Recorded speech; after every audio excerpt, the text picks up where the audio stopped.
स्वागत है आपका कोर क्लासेस में। देखिए हम स्वरों के बारे में पढ़ रहे थे, तो स्वरों का विभाजन क्या है, अलग अलग प्रकार से होता जा रहा है और उतने ही प्रकार से आपको उन स्वरों का विभाजन पढ़ना है। आज का विषय जो है वो बहुत ज़्यादा महत्वपूर्ण है, क्योंकि आपको इसको क्या करना है, बिल्कुल एक साइंस की तरीके से आपको हिंदी पढ़नी।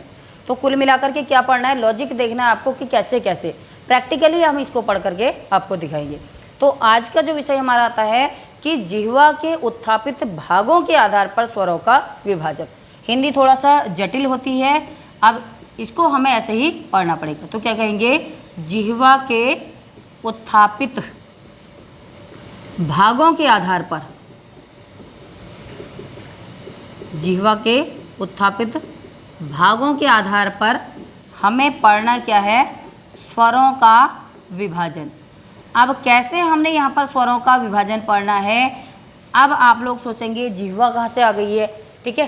तो यहाँ पर क्या है, हमारा मुंह जो है वो पूरा रंगमंच दिखाता है आपको, बहुत बड़ा जो रोल है वो प्ले करती है हमारी जिह्वा। अब जिह्वा कैसे कैसे उठ रही है, उस आधार पर आपसे स्वरों का विभाजन पूछा जाएगा और बिल्कुल भी कठिन नहीं है। आप थोड़ा सा आप इसको प्रैक्टिकली देखिए, आपको बहुत आनंद आएगा हिंदी पढ़ने में। तो देखिए, जिह्वा के उत्थापित भागों के आधार पर अगर आपसे पूछा जाएगा कि स्वर कितने प्रकार के होते हैं, तो हम यहाँ पर कह देंगे स्वर जो होते हैं यहाँ पर 3 प्रकार के होते हैं। तो 3 प्रकार के कौन से होते हैं, हमने कह दिया अग्र स्वर। अच्छा, दूसरा क्या है, तो हम दूसरा बोलेंगे मध्य स्वर और तीसरा हम यहाँ पर बोल देंगे पश्च स्वर। अब देखिए बच्चों, अग्र स्वर, मध्य स्वर, पश्च स्वर, ये क्या चीज़ है, ठीक है। आपने क्या कहा, जो जिह्वा है, हमें सबको पता है कि हमारी जिह्वा कैसी है। तो जिह्वा से स्वर कैसे निकलते हैं, जिन स्वरों के उच्चारण में जिह्वा का अग्रभाग ऊपर उठता है। जिह्वा का क्या है, अग्रभाग थोड़ा सा ऊपर उठेगा। ऐसा नहीं कि पूरी जीभ ही आपकी नाक की तरह ऊपर उठ जाए, थोड़ा सा ध्यान देना पड़ेगा। दिमाग को शांत रख के आप लोग समझिए, बहुत आनंद से आप लोग इसको समझेंगे। आपने कहा जिह्वा का अग्रभाग, हमारी जीभ का जो सबसे आगे वाला पोर्शन है वो हल्का सा, बस आपको महसूस होगा, हल्का सा महसूस हो रहा है, वो क्या हो जाएंगे आपके अग्र स्वर। तो पहले इसकी परिभाषा थोड़ा सा लिख लेते हैं। क्या कहेंगे, जिन स्वरों के उच्चारण में, क्योंकि यहाँ पर लिखना भी जरूरी है आपके लिए, कभी अगर पूछ लिया गया तो ये ना हो कि हमें कुछ नहीं आता है। जिन स्वरों के उच्चारण में जिह्वा का अग्रभाग थोड़ा सा उठता है, बहुत ज़्यादा नहीं, तो कहेंगे जिह्वा का अग्रभाग थोड़ा सा उठता है। आयोग तो सीधे सीधे पूछता है उपरोक्त में से कौन सा अग्रस्वर है, लेकिन समझना भी तो है कि अग्रस्वर कहाँ से आ रहा है। कभी परिभाषा ही दे दी तब क्या करेंगे। तो जिन स्वरों के उच्चारण में जिह्वा का अग्रभाग थोड़ा सा उठेगा, हल्का सा आपको महसूस होगा, वो होंगे अग्रस्वर। कौन कौन से हो जाते हैं, तो हम क्या कहते हैं, ई ए आई। क्या हो जाएगा, ई ए आई। देखिए आप लोग बोल के देखिए ना, इसको प्रैक्टिकली देखिए, ई ए आई। थोड़ा सा प्रेशर पड़ेगा आपकी जीभ के आगे वाले भाग पर, तो ये स्वर क्या होते हैं, अग्र स्वर। अब आ जाते हैं मध्य स्वर। मध्य स्वर में बच्चों देखो, जीभ क्या है, ऐसा नहीं है कि बीच का भाग उठेगा, कैसे उठेगा, संभव नहीं है। तो जिन स्वरों के उच्चारण में जिह्वा समान अवस्था में रहती है, क्या कहेंगे, जिह्वा तो यहाँ पर क्या रहेगी, समान अवस्था में रहेगी, और जो स्वर होंगे अग्रभाग से उच्चारित होते हुए जाएंगे। अग्रभाग उठेगा नहीं, स्वर अग्रभाग से उच्चारित होते हुए जाएंगे, लेकिन जिह्वा क्या रहेगी, समान रहेगी। तो यहाँ पर क्या लिखेंगे, जिन स्वरों के उच्चारण में जिह्वा समान अवस्था में रहती है, जिह्वा समान अवस्था में। दूसरा क्या है, जो स्वर हैं, स्वर कहाँ से उठेंगे, तो स्वर जिह्वा के अग्रभाग से निकलेंगे, अग्रभाग से निकलेंगे। अब ध्यान दीजिए, कन्फ्यूजन बिल्कुल भी नहीं करना है। यहाँ पर मैंने कहा जिह्वा का अग्रभाग थोड़ा सा उठेगा, उठने का मतलब जिह्वा के अग्रभाग में प्रेशर पड़ रहा है। यहाँ पर जिह्वा बिल्कुल समान अवस्था में है, लेकिन जो स्वर हैं आगे वाले भाग से निकल करके आ रहे हैं वो मध्य स्वर, और कठिन बिल्कुल भी नहीं है, क्योंकि एक ही स्वर यहाँ पर आपको देखने को मिलेगा, अ। बस आपने ना अग्र स्वर मध्य स्वर पढ़ लिया, समझ लिया, आपने पूरा पढ़ लिया। क्यों पढ़ लिया, बस 2 ही तो आपको याद करने हैं। आपको पता है कि स्वरों की संख्या 11 है। अब सब स्वरों की संख्या 11 है, 4 आपने यहाँ ले लिए, 1 आपने यहाँ ले लिया। बाकी के जितने स्वर बचे हैं वो पश्च स्वर में आ जाएंगे। बाकी आपको ज़्यादा रटने की ज़रूरत नहीं है, बहुत ज़्यादा दिमाग लगाने की ज़रूरत नहीं, बस आपने 2 स्वर कर लिए। आपने कहा ई ए आई क्या होते हैं हमारे अग्र स्वर। और क्या हो जाएगा, तो जो अ होता है, अ क्या होता है हमारा मध्य स्वर।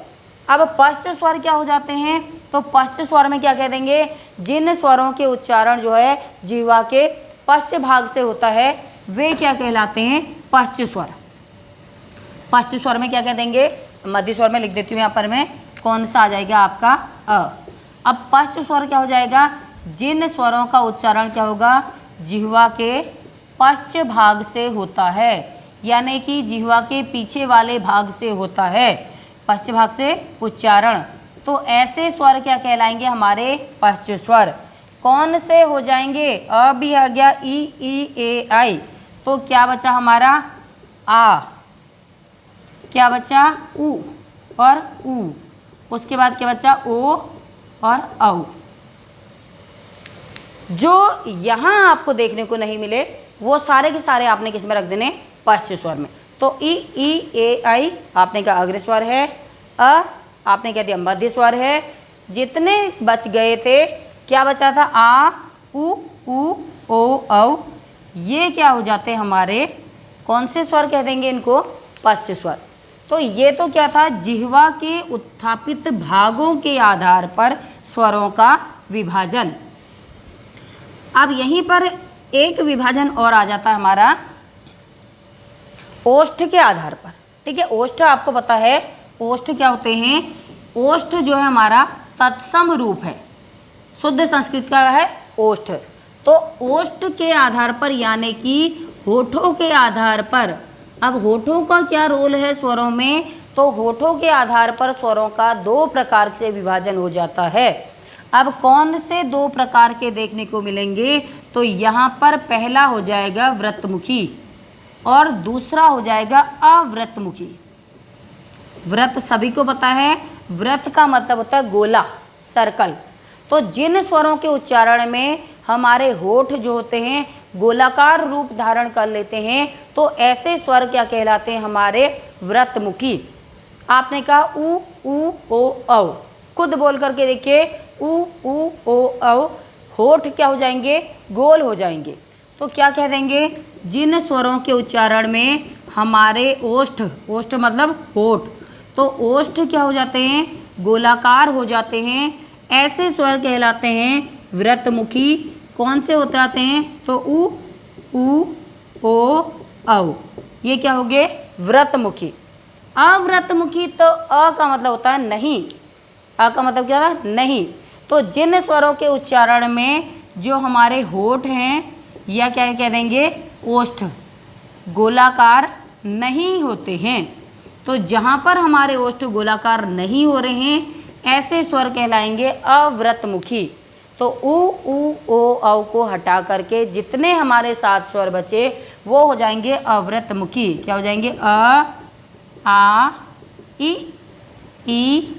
ए आई। ठीक है, अ आ ई ए आई।